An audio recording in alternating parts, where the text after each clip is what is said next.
I've had quite a few questions come in asking how I integrated the MPC sample into my modular setup.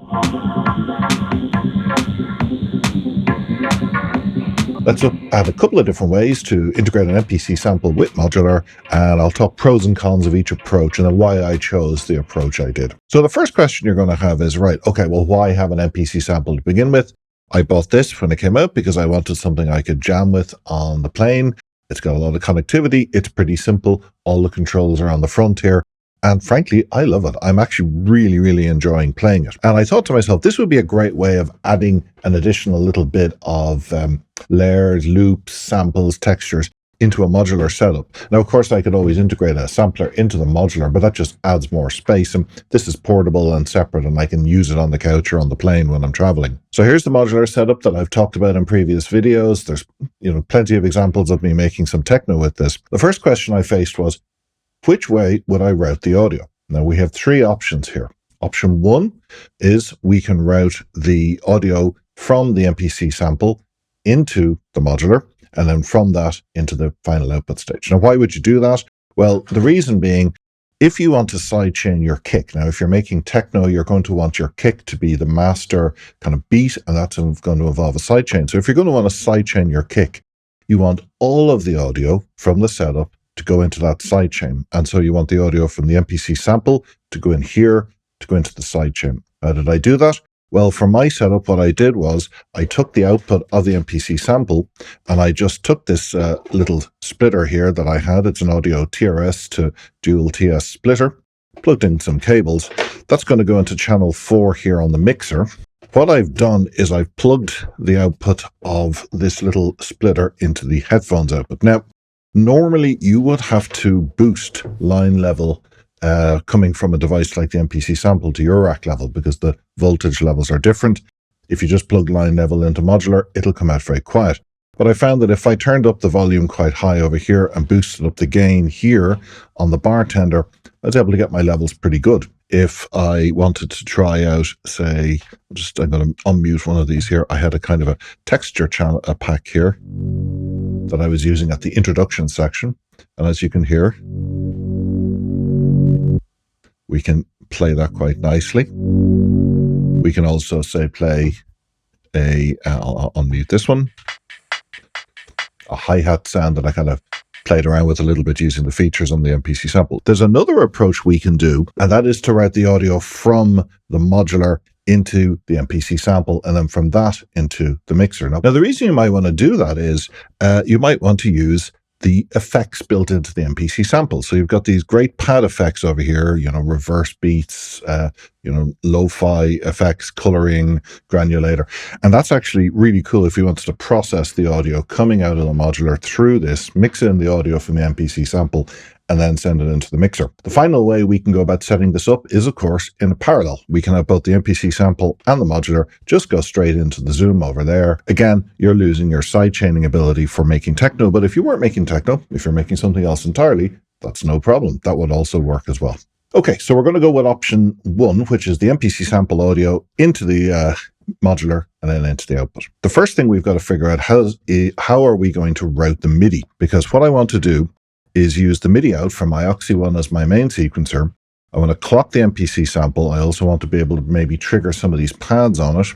And I also want to send the MIDI into the MIDI thing over here because I'm going to use that to play the Ballista Blast. So let's look at the MIDI routing. Now, MIDI can be very confusing to a lot of people, but really, in the end of the day, it's a one-way protocol. So you have outs and ins. So we're going to take the MIDI out of the Oxi One, and we're going to send that into the input here on the MIDI thing V2.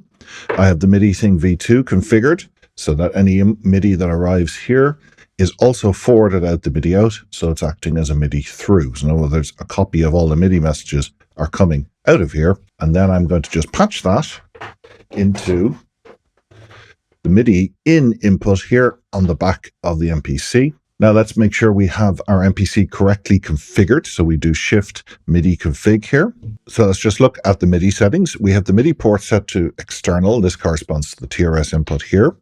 I have the MIDI in channel at 2. Now I'm not actually using it right now, but we'll look at it in a minute how that can be used.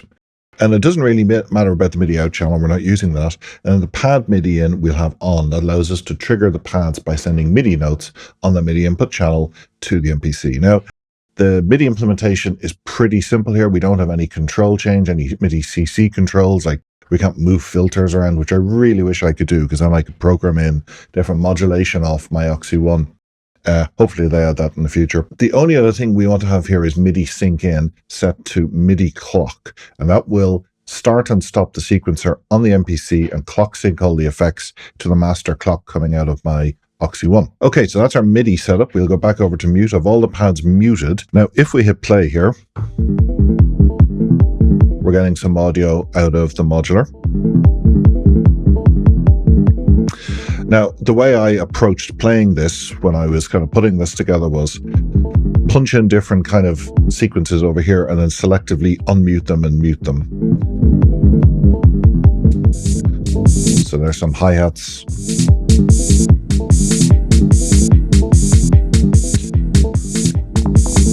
And this was a bass loop sample I had here that I was able to play with the filter cut off here. Now, you also want to be able to clock the modular, and to do that, I had another splitter here, which goes into the clock output on the Oxi One. You need the splitter because you get both a clock and a start, stop, or reset signal, and that's going to go into Pam's Pro Workout over here, which is going to like distribute the clock around all the various effects. And then at this stage, it was a matter of just kind of building and layering up sounds.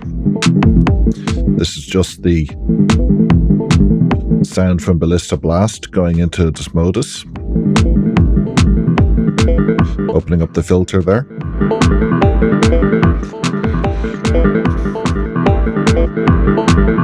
Now, remember earlier I said about the sidechaining. Let's look at the example of the sidechaining and the kind of the performance effects on Bohm in action here, because this is one of the trade-offs I had to make. Is like, do I use all the great effects on the MPC or just go with some fairly straightforward effects over here on Bohm?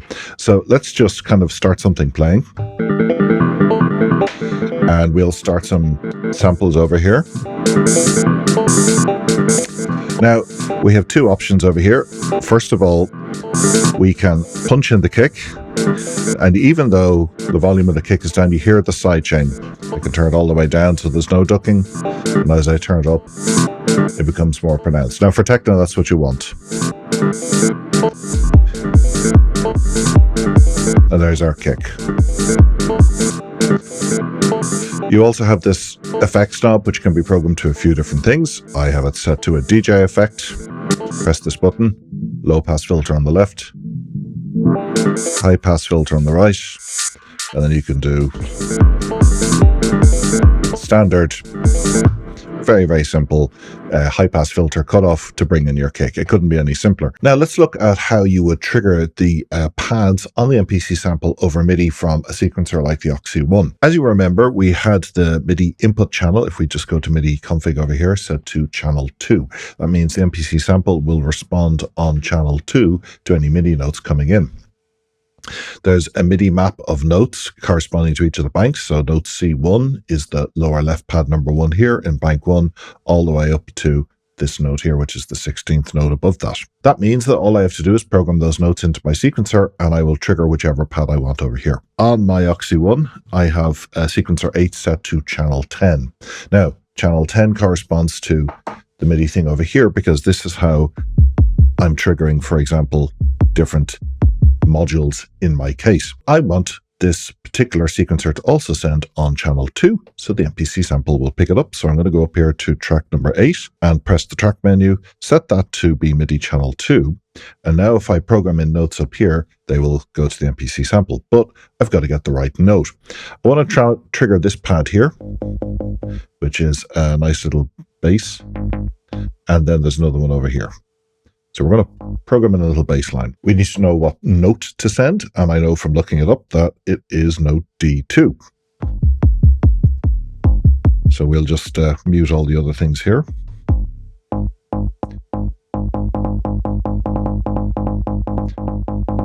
That's nice. And I could say punch this one to be D sharp 2. which is this guy here.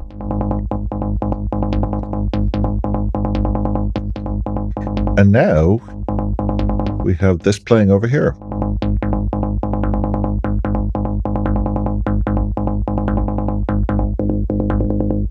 And we can play around with the filter cutoffs over here. And we can go back over here.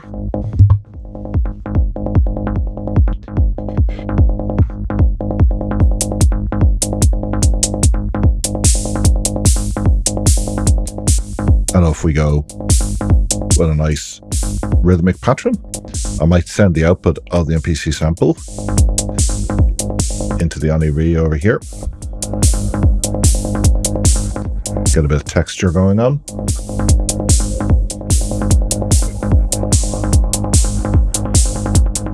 Play with the filter.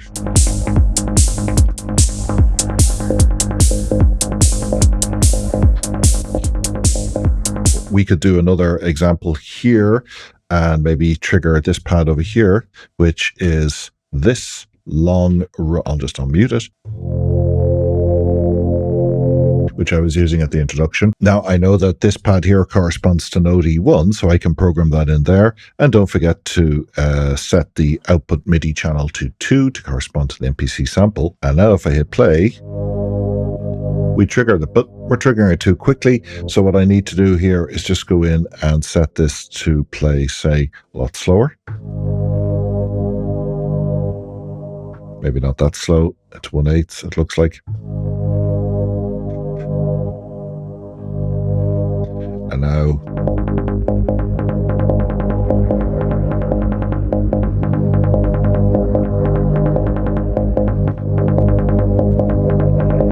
that's pretty good. I like that.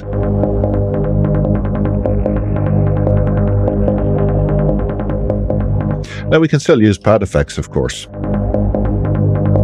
So we could go in here and add, say, tons of reverb and delay too. Now there is one bug in the MPC sample I want to talk about, and that's the flex beats. If you are sending a MIDI clock into your MPC sample and you have the mix all the way up at 100% on flex beat, that's what your audio is going to sound like. Pretty terrible. There's some bug in here that they haven't fixed yet, that if you have MIDI clock or MIDI coming in and you flex beats enabled, you get that awful distortion. So turn the mix down to 0 and it works. It does mean you don't get to use the flex beats, which is a real loss, I think. Back over to pad effects though, we still have them. We have all of these effects here. We can go ahead and latch that, make it crazy big, granulate it a bit. Oh no, that's much nicer. Oh yeah.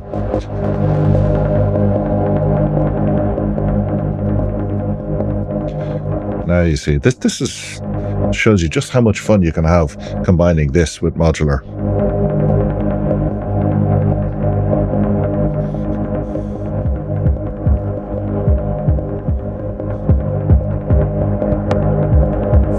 And then we can bring in the kick. Might try a different kick this time.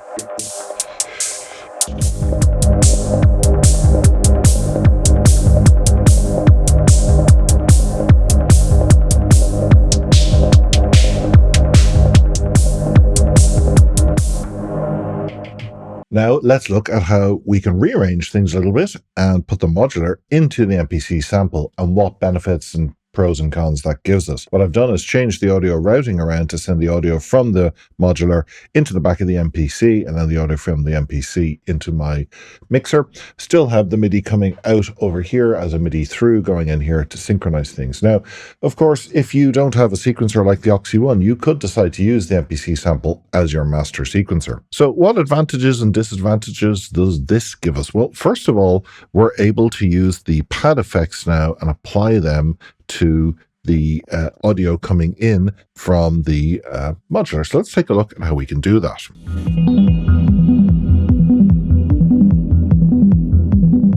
And we can go over to our, let's turn off the reverb here on Blister Blast and just keep it all dry so we can actually hear the pad effects. And maybe bring in the Archer's rig there for some hi-hats. Now we can go over here and do a bandpass filter. which would enable me to do builds and drops so I can bring in and out kicks that way. We can add, say, some reverb here. Latch that. A little bit of a flanger. Or phaser even.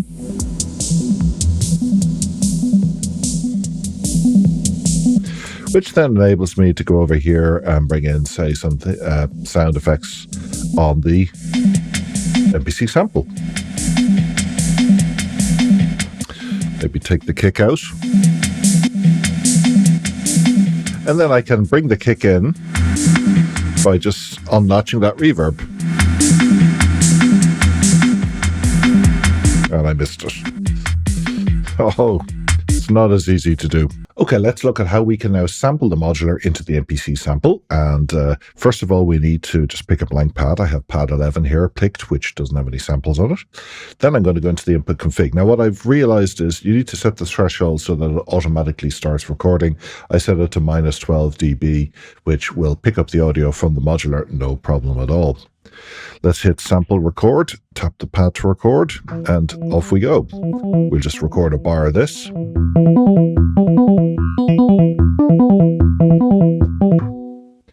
Now if we hit play.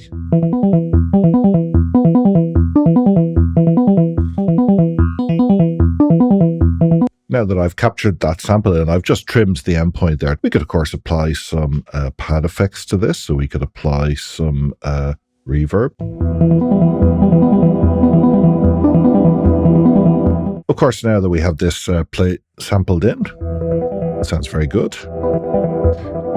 We can bring in other samples.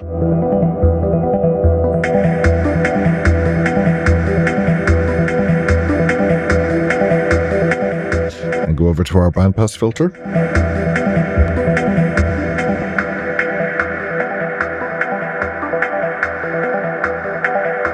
And bring in the kick.